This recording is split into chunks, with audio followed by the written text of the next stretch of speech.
ఆదేశాలతో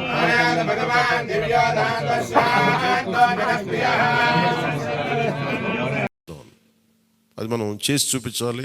ఆ దారి వెంట నడిచి చూపించాలి. జనసేన ఆ రోజు నేను మాట్లాడితే అంటే ఇది భగవంతుడు కరుణించాలి, ఇదేదో నేను పెట్టిన వ్యూహమో గొప్పతనమో నేను చెప్పట్లేదు. కానీ భగవంతుడి కరుణ, తల్లి కరుణ, ప్రజల ఆశీస్సులు, మద్దతు 2019లో ఒక్క సీటు కూడా ఉన్నది అటు ఇటు కాని పరిస్థితులు ఈ రోజున జనసేన ప్రధాన ప్రతిపక్షంగా అసెంబ్లీలోకి అడుగు పెట్టబోతుంది. మీ అందరికీ దానికి సంబంధించి ప్రత్యేకించి శుభాకాంక్షలు. అధికారంలో భాగస్వామ్యం తీసుకుంటాం ఖచ్చితంగా. అది రెండింటి మధ్య ఎలాగనేది ఆ టెక్నికల్ ఆస్పెక్ట్స్ ఎలాగో చూడాలి. అది మీ అందరికీ నేను తెలియజేసుకుంటాను. అలాగే కేంద్రంలో కూడా మన ఆంధ్రప్రదేశ్కి కావాల్సింది చాలా కీలకమైన మనం పరిణామాలు చోటు చేసుకున్నాయి. కాబట్టి ఆంధ్రప్రదేశ్ ప్రతి ఎంపీ చాలా బాధ్యత ఉంది. మన జనసేన నుంచి గెలిచిన బాలశౌరి గారికి కానీ తంగెళ్ళ ఉదయ్ శ్రీనివాస్ గారికి కానీ చాలా బాధ్యత ఉంది. ఇది మీ ప్రతి కదలిక, మీ ప్రతి మాట ప్రజలు చాలా సునిశ్చితంగా పరిశీలిస్తారు. ఢిల్లీలో మీరు చేసే ప్రతి కదలిక, ఢిల్లీలో మీరు మాట్లాడే ప్రతి మాట ఆంధ్రప్రదేశ్ నిర్మాణానికి ఉపయోగపడాలని కోరుకుంటున్నాను. అది దయచేసి ఎంపీలుగా అది దయచేసి మీ ఇద్దరు అది ఎందుకంటే బాలశౌరి గారు అది మీ అందరి బాధ్యత. మీరిద్దరు గెలవలేదు, 5 కోట్ల మంది ప్రజలు మమ్మల్ని గెలిపించారు. అందుకని మన ఎమ్మెల్యే నేను కూడా అద్భుతమైన మెజారిటీ తోటి గెలిచినందుకు ముఖ్యంగా మనకి ఈ ఒక తీర్మానాన్ని ముందు ఒకటి ప్రవేశపెడుతున్నాం. మరి మీ అందరి ఇది చెప్పండి. పాపం వెన్నంటే ఉండి పిఠాపురంలో జనసేన గెలుపు కోసం కృషి చేసిన వర్మ గారికి ప్రత్యేక కృతజ్ఞతలు. వారికి అందరూ వర్మ గారికి చాలా చాలా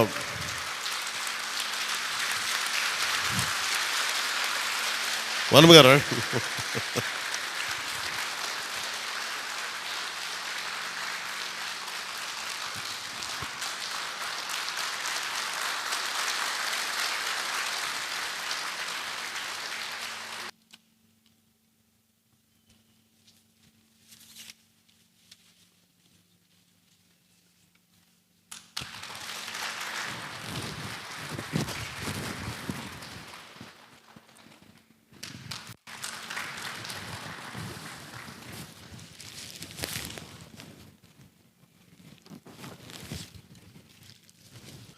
మన కోసం పనిచేసిన తెలుగుదేశం వర్మ గారిని ఇవి గుర్తించడం అంటే మన కోసం పనిచేసిన తెలుగుదేశం నాయకులందరికీ, భారతీయ జనతా పార్టీ నాయకులందరికీ కూడా నా పార్టీ తరపు నుంచి ప్రత్యేక కృతజ్ఞతలు.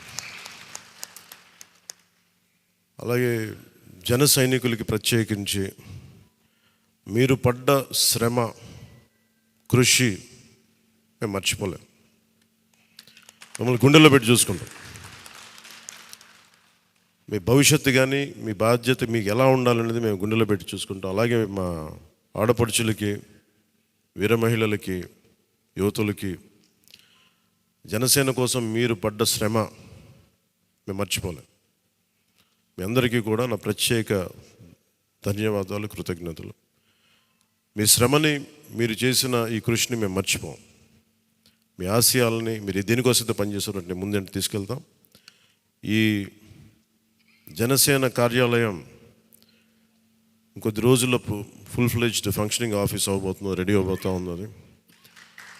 మనకి రాష్ట్రంలో ఈ నలుమూలలు ఎవరు వచ్చినా కానీ దానికి తెరుచుకొని ఉంటాయి తలుపులు. ఇప్పుడు నా కోరిక ఏంటంటే 24 గంటలు పనిచేయాలి ఆఫీసు.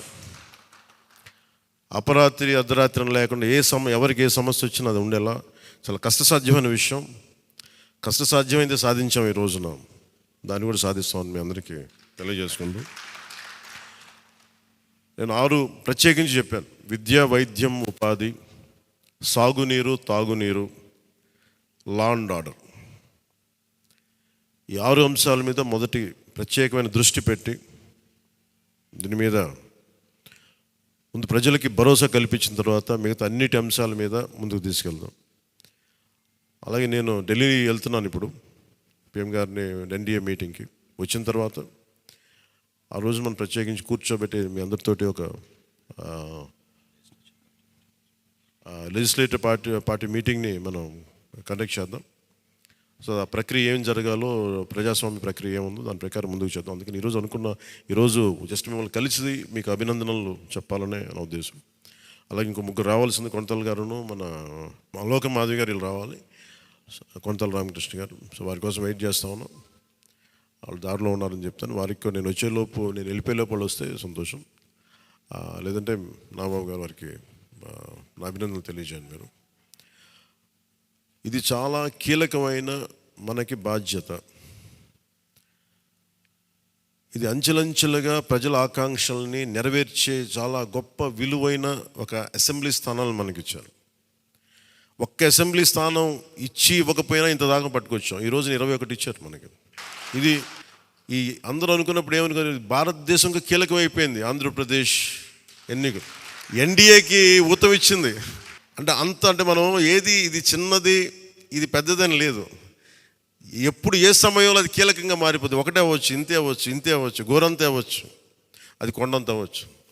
ఈరోజు గోరంత విజయం అంటే చిన్న దీపం వెలిగిస్తే ఒక మొత్తం ఎలా వెలుగునిస్తో జనసేన గోరంత దీపం కొండంత వెలిగించింది ఈరోజు ఆంధ్రప్రదేశ్. సో మీ అందరికీ నా ప్రత్యేక కృతజ్ఞతలు. చాలా ఉత్సాహంతో పనిచేద్దాం. ప్రజలు మామూలుగా మనకు వెన్నుతట్టి చెప్పలేదు, బలంగా నిలబడమని చెప్పారు మనకి. మీ వెంట మేము ఉన్నామని. అని ఒకటే అనుకున్నాను, పవన్ కళ్యాణ్ గారికి ఎక్కువ మెజారిటీ, నాకు అందరూ పవన్ కళ్యాణ్కి ఎక్కువ మెజారిటీ వస్తుంటే నన్ను మించిన మెజారిటీలు వచ్చేసినాయి మీ అందరికీ. అది నాకు చాలా ఆనందంగా ఉంది. What a victory. అంటే దీని వెనక మనం చూడాల్సింది చాలా బాధ్యత. నేను ఆనందం చూడట్లేదు. వేసిన ప్రతి ఓటు వెనక నాకు ఇలాగ అనిపిస్తుంది, ఓటు వేసాను జాగ్రత్త, ఈ భయం ఉంది నాకు లోపల. సో మనం ఈ ఉత్సాహాన్ని మీరు బాధ్యత కూడా తీసుకుందాం. వంశీకృష్ణ యాదవ్ గారి మెజారిటీలు చూసినా, మన రమేష్ గారి మెజారిటీలు చూసినా, ఒక్కొక్కరు మెజారిటీలు చూస్తుంటే వాహ్ అనిపించింది. అంటే ఇది కేవలం పవన్ కళ్యాణ్కి ఒకటికి జరగలే, అది ఆ పాయింట్. అంటే ప్రజలు ఎంత బలమైన మార్పు కోరుకుంటున్నారు అన్నదే